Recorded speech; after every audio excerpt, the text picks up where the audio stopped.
Muy buenas tardes, comisario Jorge Olmedo, jefe de la División de Prevención del Departamento Antisecuestro de la Policía Nacional. Muchas gracias por acompañarnos esta tarde aquí en la Cooperativa Naranjito para la charla que está organizada por la Unión de Comunidades. Bienvenido a la cooperativa, comisario. Muchas gracias por esta invitación. Para nosotros realmente es un gran privilegio poder estar acá. Solemos venir cada año, estuvimos el año pasado y este año también. Realmente nos sentimos sumamente contentos de poder interaccionar con la gente, con la comunidad aquí en Naranjito, una comunidad pujante, próspera y una comunidad que está realmente preocupada y ocupada en lo que es la prevención, que es lo que nosotros queremos, ¿verdad? Estamos hoy lastimosamente en una época donde realmente permea por todos lados la inseguridad. A veces en nuestros propios hogares, sin que nosotros nos percatemos, están entrando de repente situaciones que nosotros desconocemos a través de las redes sociales con nuestros hijos, con nuestra familia, ¿verdad? Y de eso vamos a hablar un poco en nuestra charla, de cómo prevenir ser víctimas de extorsión, cómo prevenir que nuestros hijos sean víctimas de abuso sexual, de abuso a través de las redes sociales, cómo prevenir ser víctimas de estos hechos de estafa y otros delitos que acompañan el avance de la tecnología. ¿Cuáles son las modalidades hoy día más frecuentes en este tipo de delitos que estás mencionando? Y puntualmente en lo que respecta a la extorsión, recordemos que para que configure delito de extorsión, por un lado es un daño patrimonial, tiene que haber sí o sí pedido de dinero. Y por otro lado tiene que haber un elemento coercitivo, una amenaza real y vigente. Esa amenaza varía de acuerdo a la víctima. Para una víctima puede, por ejemplo, el hecho de que yo tenga una foto, no sé, en paños menores, y yo amenazo con divulgar esa fotografía, quizá para algunas personas no sea algo relevante, pero para otras personas sí, de acuerdo a cada víctima, ¿verdad? Entonces, si una persona es una persona conocida, una persona respetable en la comunidad, no va a querer, y ahí entonces está la exigencia de dinero, que varía también de acuerdo al blanco, de acuerdo a la víctima. Tenemos gente que están depositando 500.000, tenemos gente que ha llegado a depositar casi $100.000. Entonces, de acuerdo muchas veces a la víctima, al poder adquisitivo de la víctima y a cuánto nosotros estamos también contando, mostrando a través de las redes sociales cosas relacionadas con nuestro trabajo, nuestra familia. Entonces estamos vendiendo una imagen también, y eso es lo que el delincuente utiliza para poder pedirnos, digamos, para medir cuánta plata nos va a sacar. Entonces es un delito bastante dinámico que muta, que va cambiando de acuerdo también a la sociedad, a la comunidad, y también de acuerdo a los sectores de la comunidad. Por ejemplo, nosotros tenemos ciertos fenómenos, cómo opera la extorsión en Asunción. Acá en Itapúa de repente es diferente, porque acá estamos hablando de personas que en ciertas épocas del año tienen mucho caudal de dinero y después no, ¿verdad? Entonces en esa época es cuando más le atacan, y saben los delincuentes cuándo le van a atacar. Saben cómo conseguir información de la víctima, y va variando. Nosotros tenemos, Roberto, digamos, 4 modalidades puntuales de extorsión, de las cuales hablamos. Por un lado tenemos lo que conocemos como sextorsión. Realmente es la modalidad más conocida y la que más llama la atención de la sociedad, y es una modalidad totalmente diferente a las demás. El modus operandi es diferente a los otros modus operandi. Eso vamos a hablar en la capacitación del día de hoy, ¿verdad? Cómo prevenir ser víctima de la sextorsión. Por otro lado tenemos lo que conocemos como el secuestro virtual. El secuestro virtual parece un secuestro, te da absolutamente todas las características de un secuestro. Usted como padre, como esposo, está absolutamente convencido de que eso es el secuestro de su hijo, su hija, su esposa, alguien de su círculo, de su primer anillo, como decimos, ¿verdad?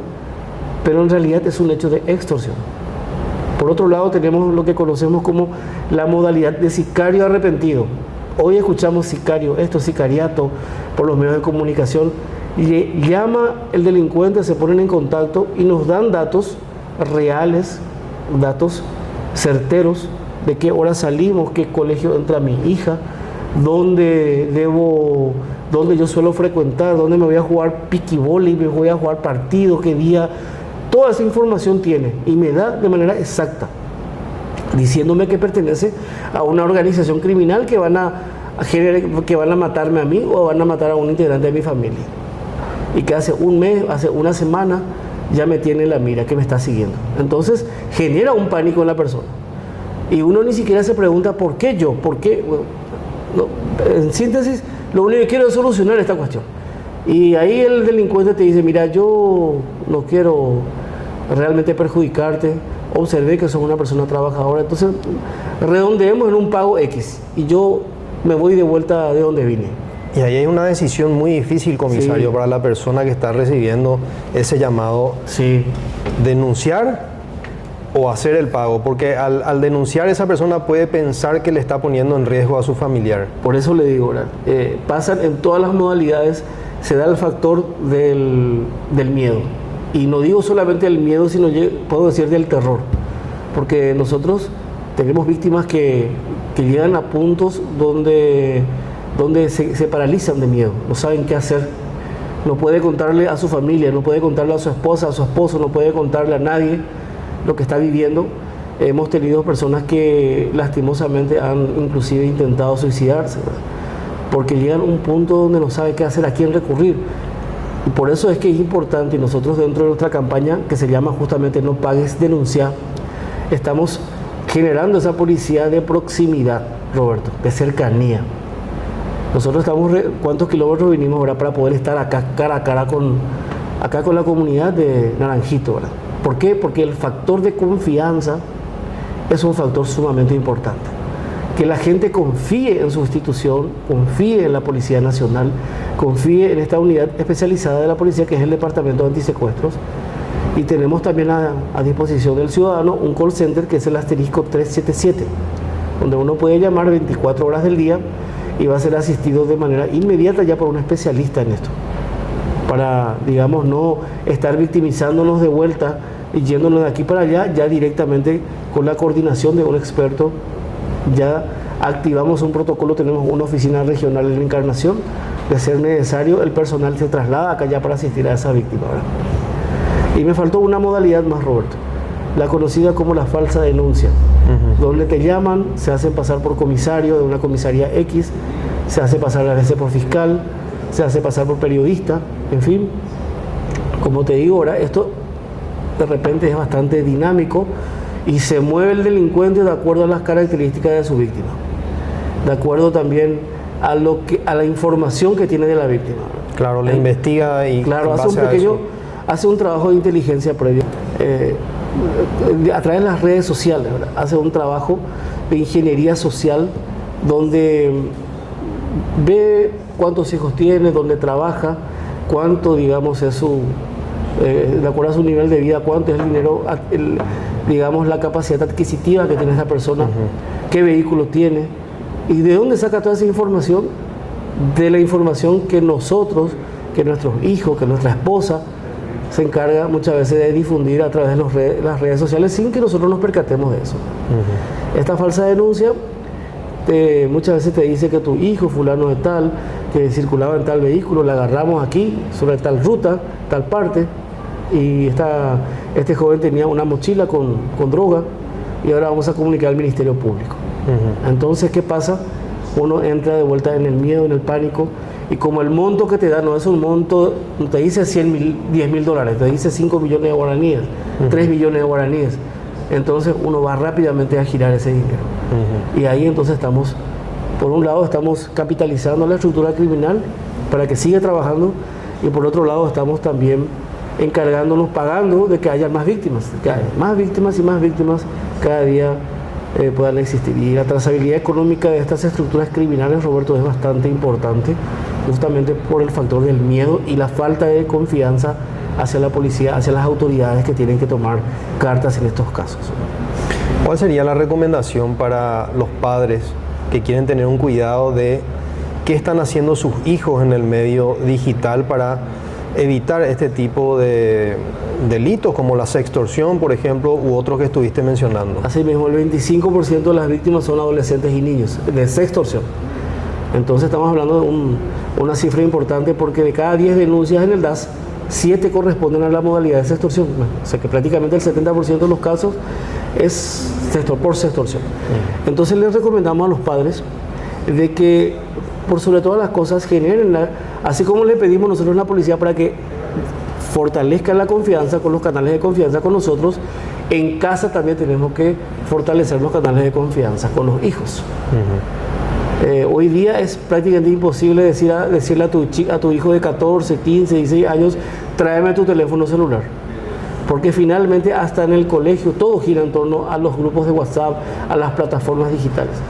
Lo que tenemos que establecer es mecanismos de prevención, hablar con los hijos, canales de comunicación y de confianza en la casa. Si pasa algo raro, papá tiene que ser el primero en saber, mamá tiene que ser la primera en saber. Tenemos nosotros que recomendar a los chicos a que no estén difundiendo información personal, familiar ni laboral. Que tomen mucho cuidado con quién interactúan. Hoy día la gran mayoría de los padres no saben con quién, y perdóname esta expresión, pero con quién China está todo el día el hijo interactuando en su perfil, en su Instagram, en su Facebook o en su WhatsApp, ahí en el teléfono. Los padres no saben. Y muchos padres piensan, yo no puedo meterme en la intimidad de mi hijo. A veces incluso hay juegos en línea donde juegan con extraños. Hay juegos donde juegan con extraños, ¿verdad? Estos juegos son bastante peligrosos porque hay chat donde uno conversa con extraños, que generalmente son gente grande, ¿verdad? Hemos tenido casos en Asunción donde toda esta gente extraña, que finalmente forman un grupo, entre ellos dicen, vamos a hacer un party en la casa en tal dirección. Y son chicos de 12, 13, 14, que se van y se juntan ahí y se conocen por primera vez para jugar. Entonces, siempre tenemos que estar nosotros como padres atentos. Y si es posible dar un paso adelante a la delincuencia. No hay que decir nunca, no, esto no me va a pasar a mí ni a mis hijos. Tampoco hay que decir, no, mi hijo no va jamás entrar, jamás revisar esto, jamás conversar con un desconocido. Entonces tenemos nosotros que, como padres, dar ese paso adelante. Es imposible que pongamos un policía en cada casa. Tenemos que trabajar juntos. Y ahí es donde se generan los lazos de confianza con la policía. Y si surge alguna circunstancia, situación grave, entonces inmediatamente denunciar el hecho. Comunicarse con nosotros para recibir la asistencia y la denuncia correspondiente. En el caso de los falsos secuestros, que también es una modalidad quizás no tan habitual como la sextorsión, no en la misma cantidad, pero que se va dando también cada año. De hecho, el año pasado tuve un caso cercano, un amigo a un familiar le extorsionaron de esa forma. Le dijeron a la madre que la hija había sido secuestrada y la madre pagó. ¿Cuál es el procedimiento? Si yo estoy recibiendo un llamado, me dicen un familiar ha sido secuestrado, tiene que pagar tal suma, depositar en tal lugar, ¿cómo tengo que proceder en ese momento? ¿Cuánto tiempo tengo de margen como para movilizarme, avisar a la policía? Porque siempre está la posibilidad de que yo le llame a esa persona, a ese familiar y no me conteste, por ejemplo. ¿Qué es lo que pasa generalmente? Y ahí entonces es donde caemos presos del miedo, ¿verdad? ¿Qué hacer ahora? Bueno, nosotros lo primero que recomendamos, Roberto, siempre es mantener la calma, no dejar de que el miedo tome el control en ese momento, porque el objetivo principal, esto es una cuestión psicológica, lo que hace el extorsionador es utiliza un juego psicológico, implanta el miedo en usted y a partir de ahí toma el control. Entonces cuando nosotros caemos presos del pánico, del miedo, ¿verdad? Es más, hemos tenido gente que han tenido ataques de pánico, que empezaron a hiperventilar, ¿verdad? Nosotros tenemos psicólogos en el DAS, también especializados en victimología, que tenemos gente que hace cada semana, cada 15 días terapia para poder encauzarse a la vida normal después de haber sido víctimas. Entendemos perfectamente nosotros la conducta, el comportamiento, ¿verdad? Por más de que una persona dice a la pinta, yo no quiero contar a nadie, hasta tengo mi vergüenza de que la gente sepa que fui víctima, ¿verdad? Entonces nosotros le decimos de que le comprendemos perfectamente de que no están solos esas personas, que estamos con todo un equipo profesional para poder contenerle, ¿verdad? Volviendo a la pregunta, ¿cuánto tiempo dejar?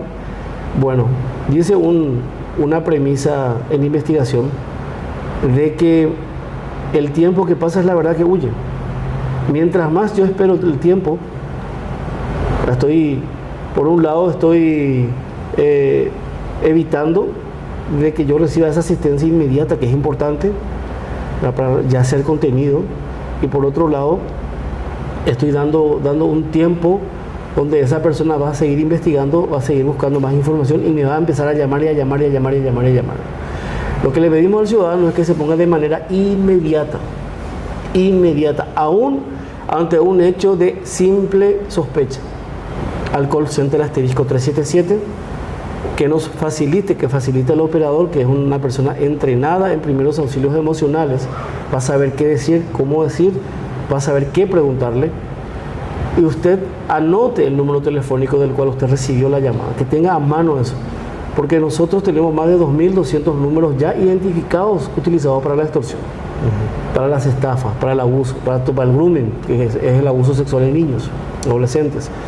Usted facilita al operador y de manera inmediata el operador ya va a relacionar en una matriz que tenemos ese número y va a poder conectar con otras denuncias que ya están activas. Por eso es importante esa denuncia. ¿Esto cómo funciona? Independiente a que yo esté en cualquier zona del país, puedo llamar a ese asterisco 377, ¿no? El asterisco 377 a nivel país. A nivel país. Es más, ahora estamos ya proyectándonos un poquito más a nivel internacional, porque digamos, como te mencioné al principio de la entrevista, que el fenómeno criminal extorsivo va mutando y hasta migra muchas veces de acuerdo a las características. Hoy día, por ejemplo, una gran cantidad de la población ya sabe cómo defenderse. Ya no es tan fácil para el extorsionador lograr el engaño. Entonces están ellos buscando otros mercados. Están llamando, por ejemplo, hemos tenido una oleada de llamadas y gente que fue extorsionada en Uruguay de Paraguay. Estamos teniendo en este momento una oleada de gente que están contactándose con nosotros de Costa Rica, de El Salvador, de Honduras, del Centroamérica, ¿verdad? Que han sido también víctimas a través de la modalidad paraguaya, que es la modalidad de la extorsión. Paraguayos acá, nuestros, digamos, estamos de alguna manera nosotros exportando eso también, ¿verdad? Lastimosamente. Entonces, bueno, para nosotros es una buena y una mala noticia. Es una buena noticia en el sentido de que ya no es tan fácil para el extorsionador lograr extorsionar a un paraguayo aquí. ¿Por qué? Porque la campaña nacional No Pagues Denuncia está llegando, está logrando el objetivo de ponernos en alerta a toda la sociedad. Pero por otro lado, tenemos nosotros extranjeros que están cayendo como víctimas. Y ahí viene también el asesoramiento a policías de otros países. Estuvimos nosotros el año pasado en Uruguay, hablando con la policía allá. Estamos en contacto también con la policía del Perú, que de hecho tenemos un acuerdo interinstitucional con Perú. Ellos quieren llevar nuestro modelo de gestión de preventivo contra la extorsión y el secuestro en Perú. Y ahora estamos hablando con algunas autoridades del país, centroamericanas. Entonces, estamos trabajando y tratamos siempre de no estar un paso atrás, sino al contrario, estar un paso al frente. Estos casos en donde llega un correo electrónico, te indican que sos beneficiario de una herencia, de una persona que está en otro país, de un familiar tuyo, lejano, lo que sea, que tiene el mismo apellido. Son intentos de estafa desde el exterior. Realmente hay personas que estamos constantemente actuando con los medios digitales y ya detectamos fácilmente que es una estafa, pero puede que haya personas que no, personas de más edad o personas más jóvenes que puedan creer en ese tipo de mensaje, seguramente que por eso lo hacen, ¿verdad? También el DAS puede intervenir en eso con la policía de... Bueno, ahí estos casos que mencionaste, Roberto, son los casos de estafa, establecidos en nuestro Código Penal como estafa, ¿verdad? Que son simulaciones de hechos que finalmente logran el objetivo, que es un daño patrimonial, ¿verdad? Y ahí tenemos nosotros la Dirección de Delitos Económicos y Financieros, que es la que también tiene una regional aquí en la Encarnación, ¿verdad? Con la cual se puede coordinar. Tienen un número telefónico también que podemos facilitarles para que puedan llamar directamente a esas personas, porque ellos sí son especialistas en eso, ¿verdad? Porque ahí tenemos que llegar al servidor, tenemos que coordinar con la unidad especializada, que es la unidad especializada de cibercrimen de la Fiscalía, ¿verdad?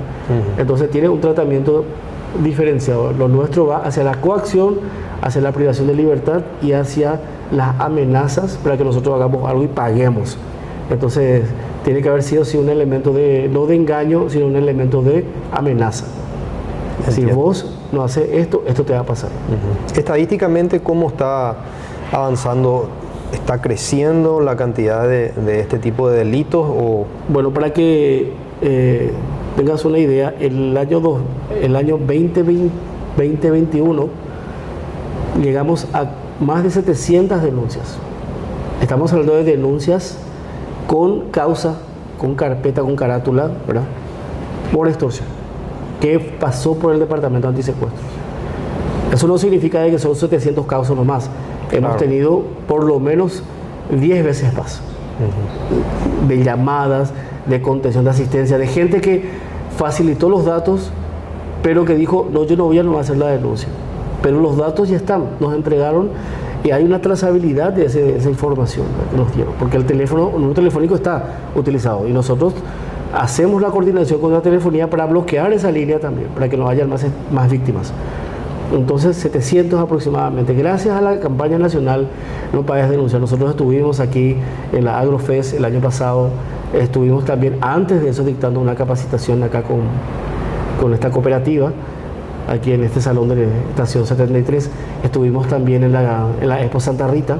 Entonces, estuvimos en el Operativo Sol del Sur 2022 y ahora Operativo Sol del Sur 2023, donde estuvimos llevando materiales, panfletos, dípticos a la población, dictando capacitaciones. Bueno, todo eso ha de alguna manera tenido un resultado positivo, porque el año pasado hemos cerrado con menos de 350 casos, lo que significa de que mucha gente ya estaba atenta y no fue víctima, no cayó gracias al trabajo preventivo. Y también para nosotros es un respiro, porque son 350 causas con las cuales vamos a poder trabajar mejor. Me explico ahora, porque hay que designar investigadores, hay que asistir a la víctima, hay que coordinar con el Ministerio Público. Entonces son 350 causas, ¿verdad? Es la mitad de lo que fue el año pasado en el 2021, ¿verdad? Y queremos este año ir reduciendo eso gracias al trabajo de prevención. Que no haya extorsión no significa que no se está trabajando, es porque se está trabajando justamente, ¿verdad? Y podemos asistir con eficacia, eficiencia y con excelencia a cada ciudadano, gracias a que está bajando el índice. Pero, como te dije, está migrando.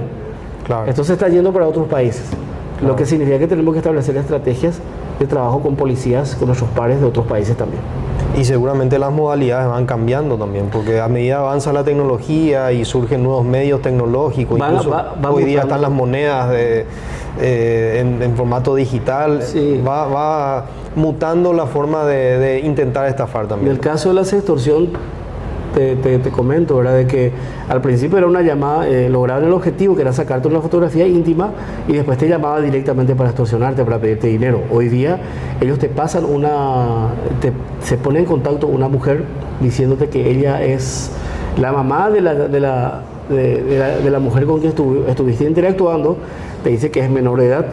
O le dice, yo no sabía que era menor de edad, señora, pero no, yo te voy a denunciar por pornografía infantil, por abuso sexual, te iba a denunciar. Después ya te llega una denuncia, una foto en WhatsApp. Ya te llega también una causa, un oficio del Ministerio Público con la firma de un fiscal, una citación te llega. Entonces, y son documentos que ellos fraguan, que ellos consiguen esos documentos, porque muchas veces son de la cárcel. Entonces ellos hacen Photoshop y realmente es un trabajo que logran engañar, ¿verdad?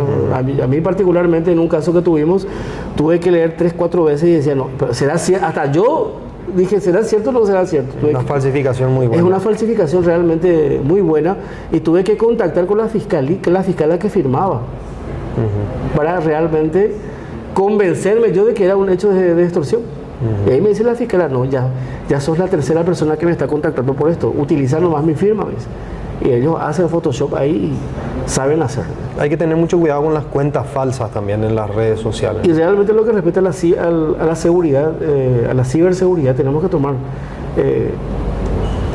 tener actualizado digamos, un antivirus, un buen antivirus, ¿verdad? Empezar a cambiar siempre no utilizar contraseñas sencillas, sino bien robustas, ¿verdad? Con caracteres que no sean fáciles. Y eso hace justamente también a la inviolabilidad y a la seguridad, a la ciberseguridad personal y de mi institución. Porque recordemos que también hay otra modalidad que es prácticamente como un secuestro llamado ransomware, donde estos hackers logran penetrar al sistema de la empresa, te lleva, por decirte, te lleva toda la nómina de la cartera de clientes, te lleva todo eso. Y uno quiere acceder a eso para operar, y al final no puede acceder, y ahí te llega la información de que tenés que ponerte en contacto, que tenés que depositar este dinero para que él te vuelva a habilitar, o te envíe los códigos de acceso para que vos puedas volver a entrar. Ya. Y te pide 10.000, 20.000, 30.000 dólares. Y hay empresas que piensan, la pinta, yo si pierdo un día de trabajo, voy a perder mucho más, me conviene más pagar los 10.000 dólares. Y así, con el ransomware, que es un delito que orilla lo que es la extorsión y la estafa. Está entrando en Paraguay, pero, Roberto, siempre es importante que estar un paso. Antes de que entre, claro, ya establecer todos los mecanismos de prevención. Como en los hoteles, Roberto. Los hoteles, por ejemplo, yo estuve en México, estuve en Colombia, y allá se da un fenómeno a través de la extorsión. Llaman a los hoteles, se hace pasar por un directivo del hotel, o se hace pasar por un familiar de alguien que está hospedado, y saben ellos realmente cómo engañar. Y la recepcionista muchas veces le da toda la información. Posteriormente ya se ponen en contacto directo porque ya tiene el teléfono, ya sabe cómo, todos los datos ya le proporcionó la recepción, sin que el recepcionista se percate, ¿verdad? Entonces toman contacto directamente y vienen a ellos, te estoy llamando de la policía, esto, o te estoy llamando de tal parte. Ven ellos la manera de sacarte dinero, y más cuando uno es extranjero y está en otro país, más miedo uno tiene, ¿verdad? Entonces, a ustedes que tienen hotel acá, ¿verdad? Les comento eso porque siempre es importante establecer protocolos de seguridad con todo el personal de servicio, con todos los funcionarios, establecer niveles de seguridad en las empresas. Y eso hace a la ciberseguridad, pero hace también a la seguridad personal. Esta campaña que están realizando, ¿por cuánto tiempo más sigue? ¿O es una campaña permanente? Y es una campaña permanente porque notamos de que nació en el 2017. Hoy estamos en el 2022 y estamos avanzando solamente con un poquito más de fuerza, ¿verdad? Ahora con el apoyo de los aliados estratégicos, en este caso la cooperativa Naranjito, ¿verdad? Y bueno, y queremos avanzar, queremos continuar, no queremos que las capacitaciones, las conferencias terminen, sino al contrario, llegar a más y más sectores de la sociedad. Comisario Jorge Olmedo, muchísimas gracias por todas estas informaciones valiosísimas para toda la comunidad de Naranjito, las comunidades vecinas, todos los que ven nuestro programa en el canal de YouTube, y también escuchan nuestro programa radial por la 96.7 Portal FM, donde también vamos a estar transmitiendo todos estos consejos que usted está dando y que seguramente también los va a dar en la charla que se va a desarrollar a continuación, así como también esperamos poder tenerles presentes una vez más en el Agrofest. Agradecemos a la Unión de Comunidades también por la posibilidad de hacer esta entrevista con ustedes, y por supuesto siempre bienvenidos aquí en la cooperativa Naranjito. Muchas gracias, y les esperamos a todos en nuestras redes sociales. Estamos en DAS-Paraguay en Instagram, estamos también en Twitter, Departamento Antisecuestros, estamos en Facebook y estamos antisecuestro.py en TikTok. En todos esos lugares van a encontrar información útil, información que realmente van a poder ustedes mostrar, exhibirla. Queremos que sean todos agentes de prevención en sus colegios, en sus instituciones, en su comunidad, y nosotros desde el DAS estamos a una llamada de asistirle al asterisco 377. Muchas gracias. Gracias, comisario.